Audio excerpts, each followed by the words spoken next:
Coucou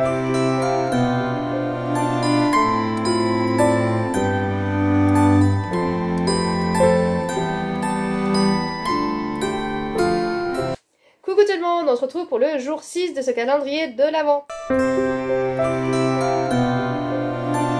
Alors, la première, c'est la sortie de 2023 que je me suis notée, qui me tente toujours. C'est The Prison Healer, le tome 1 de Lynette Noni. J'ai vu énormément de retours très positifs sur cette saga. Du coup, forcément, je me le note et j'ai très envie.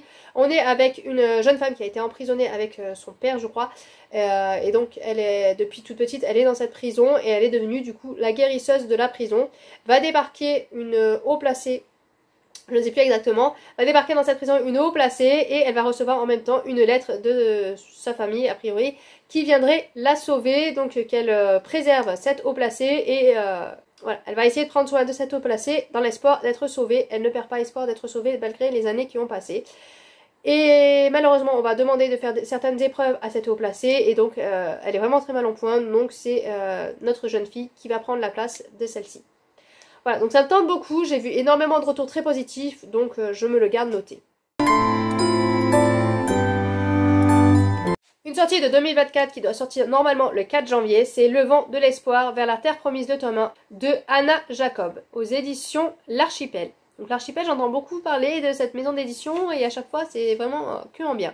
On a Lancashire en 1857 pour échapper à un mariage arrangé par son père, embarque avec sa famille qui l'emploie pour l'Australie.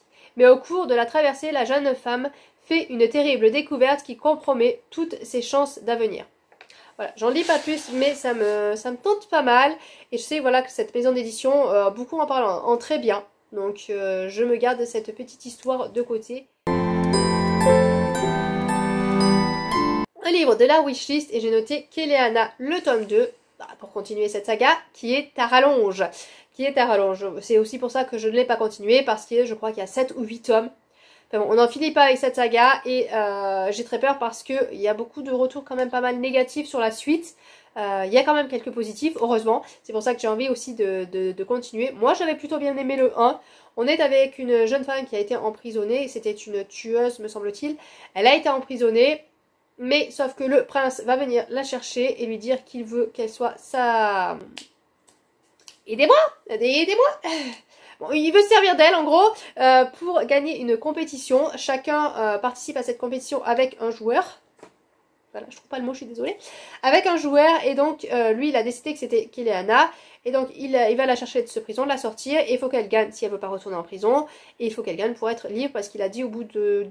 je sais plus, une dizaine d'années ou je ne sais plus exactement, elle pourrait être libre après ça. Donc il faut qu'elle gagne la compétition et il faut qu'elle serve le roi pendant une dizaine d'années. Je crois que c'est le roi d'ailleurs qui l'a mis dans cette prison. Mais bon, tout va bien. Voilà, donc j'avais plutôt pas mal aimé, j'avais bien aimé. Dommage qu'on ne voyait pas trop cette compétition, mais sinon c'était plutôt pas mal et voilà, j'ai quand même envie de lire la suite. Le livre de la palle que je souhaiterais lire, c'est Oudsphère. Donc là, c'est le tome 3 de Guy Roger Duvert aux éditions Inceptio. Il faut que je lise le 2 aussi, mais il est dans le bingo là-bas, donc j'y ai pas accès. Mais voilà, j'aimerais avoir lu cette saga en 2024. On est avec des personnes qui partent dans l'espace et qui veulent essayer de coloniser une planète pour pouvoir continuer à vivre. Voilà, mais ça va pas se passer comme prévu.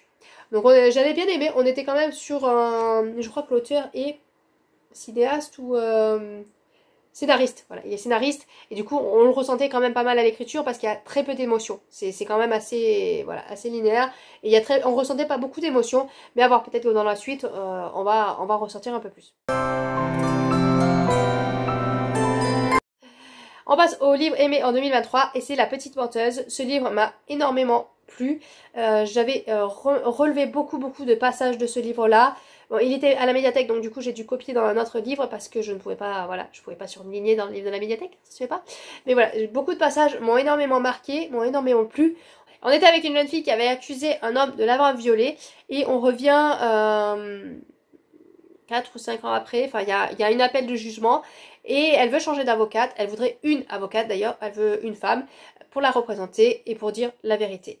Et donc c'était très intéressant parce que on remonte dans la façon dont comment ça s'est passé, comment elle en est venue à accuser cet homme-là, pourquoi et qu'est-ce qui l'a poussé aussi parce que forcément quand on voit une personne qui va pas bien ou qui voilà, elle avait besoin de parler ou besoin d'échanger et je viens pas dire des choses qu'il faut en trop.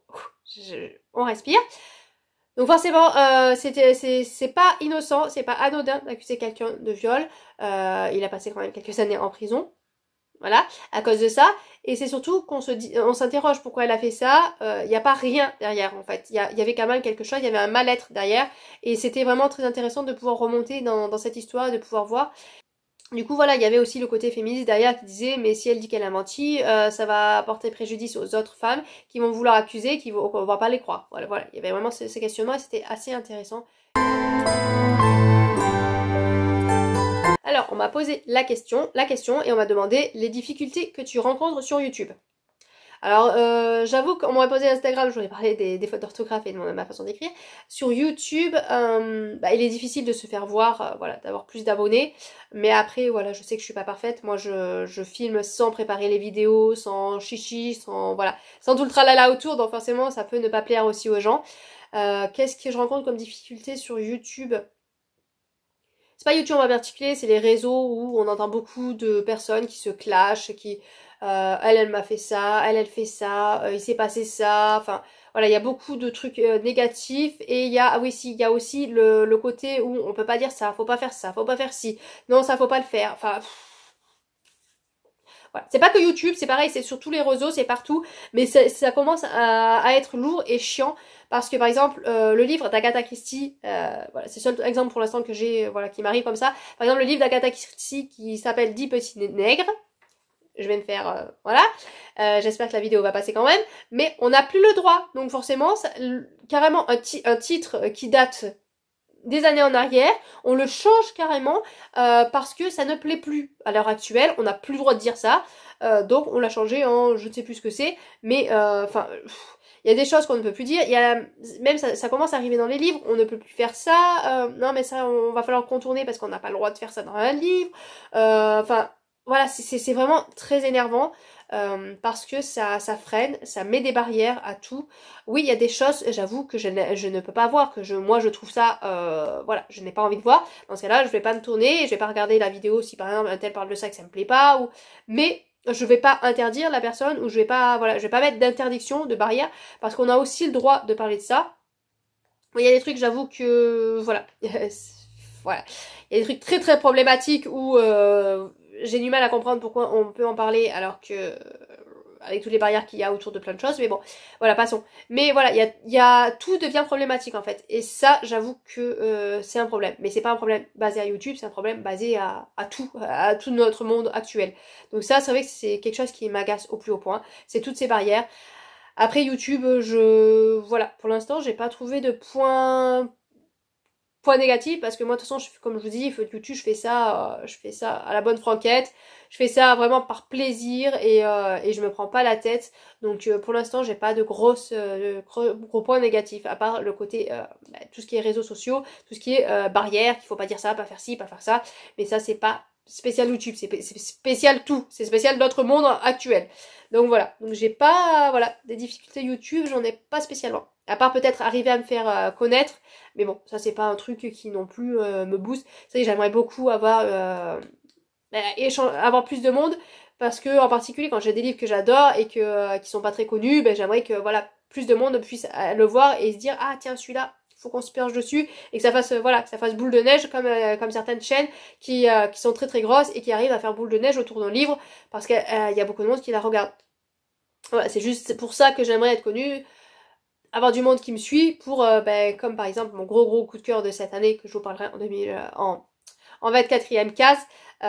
J'aimerais qu'il y ait beaucoup plus de monde qui se penche dessus parce que pour moi ça a été voilà.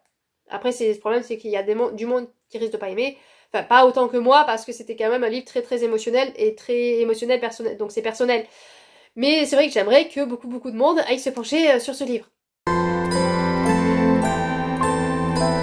Et sinon je vous renvoie sur la chaîne de Capucino and Booktube. Voilà, pareil, je vous laisse la bannière et je vous laisse le lien en barre d'infos. Allez, après c'est la fin de la vidéo, donc allez sur sa chaîne, allez voir ce qu'elle fait. Et puis, je vous dis, oui, c'est une fille. Je suis en train de me poser la question là sur le coup, mais oui. C'est parce que j'ai quelques chaînes où c'est des garçons, mais il y en a très peu. Voilà, il y en a très peu, donc je peux dire elle. Allez, sur ce, je vous laisse. Je vous souhaite de bonnes lectures et à bientôt, bien sûr.